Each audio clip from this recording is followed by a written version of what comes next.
So I'm back here with my friend and hardest working actor in Canada, Brian Kaulback. And Brian, I got to ask you this time out. Over the past 4 decades, you've worked with some amazing Hollywood legends.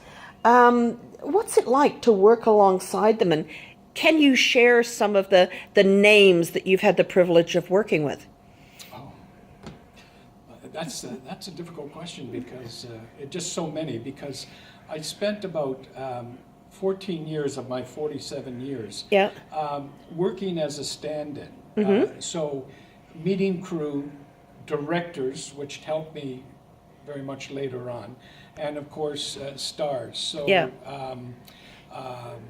yes, lovely Goldie Hawn. Wow. Yeah. She was wonderful. I Yeah. worked with her and Where the Heart Is. So that was wonderful. And working with some of the cast members in X-Men 1. Yeah. And I went out for X-Men 3 as well, working on X-Men 3. So Yeah.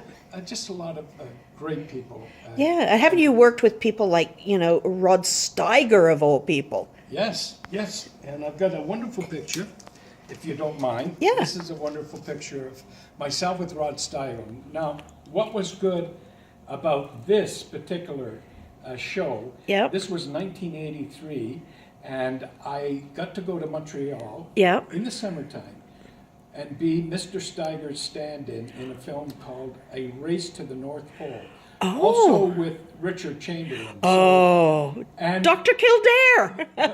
But what was even more exciting was we were shooting in the summertime in Old Montreal. Oh, And I had many meals. He invited me. They took an hour and a half for lunch, always in the summertime. And I had many meals with Rod Steiger. He invited me Yeah. as a stand-in to join him. oh, So yeah. that was So, wonderful. yeah, standing at the dinner table. I love that. Now, I read your IMDb listing. Oh my God, what a vast experience you have.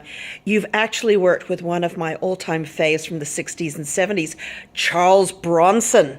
And yeah, you worked on one of the final Death Wish movies that he did, right? Yes, and Death Wish 5, The Face of Death, which also, unfortunately, was his very last film. He was not very healthy during the shooting of this film, and he was very soft-spoken and kept to himself. Yeah. But he's just, I will never forget him on The Magnificent Seven.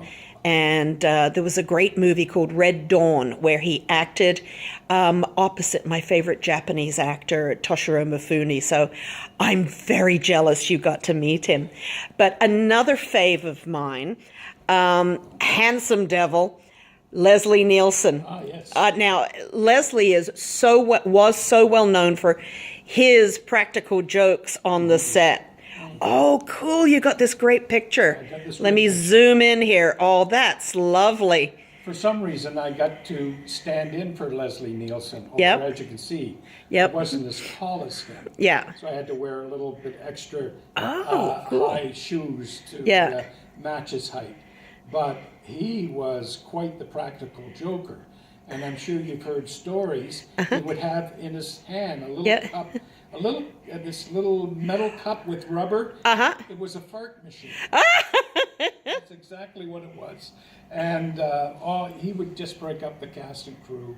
Oh all my the time. goodness me. Well, it looks like he's doing something maybe rude behind you, but you never know. We don't know where his other hand is. Oh, that's so funny. So with all of your great experiences and years of being a working actor in Canada, Brian, do you have any advice for would-be actors, not just for film and TV, but also stage, because you've got an extensive stage background? Yes. What words of encouragement can you offer? Yeah, well, my advice would be this. If you really, really want to get into this industry, make sure you really, really want to be in it because it is extremely difficult. And if you don't like rejection, forget about it because that's what this business is. Most of the time, it's rejection. Yeah. And also, this is what I do. It doesn't suit everybody. but I myself say yes to everything, even if it's a day of background work. Mm-hmm. And why do I do that? Because you never know. One day of background work may turn into 4 or 5 days of work. Wow. And you're meeting people, finding out what's going on. And so just make sure you really are hungry Yep. and want to do it. Yeah. Yeah, That's my because advice. you're not going to get rich overnight, and no matter what anybody tells you, there's, it's not an overnight thing. It could be overnight 15 years in duration. But the payoff has really come big for you. You've got a huge movie coming out, launching April 5th. It's Shazam. Shazam. Yeah, and who's the star in it? What's his name? Well, Zachary, right? Zachary Levy, yeah. Levy. Yep. And three of the kids that were in Stephen King's It, Wow. which they just finished doing It 2. So, Yeah. it's going to be a great movie. Yep. Check out the trailers on YouTube. Yep. And it's going to be a lot of fun opening worldwide on the April 5th, 2019. Fantastic. And obviously you're going to be posting on Twitter and all the sort of behind the scenes Shazam stories and pictures. What is your Twitter account, Brian? It's Brian Kaulback. At Brian Kaulback. Oh, at Brian Kaulback. Yep. Okay, I'll make sure I note that on this. Okay. Thank you so much for your time and your advice, too. That's very valuable. Thank you, Brian. Thank you, Glenda.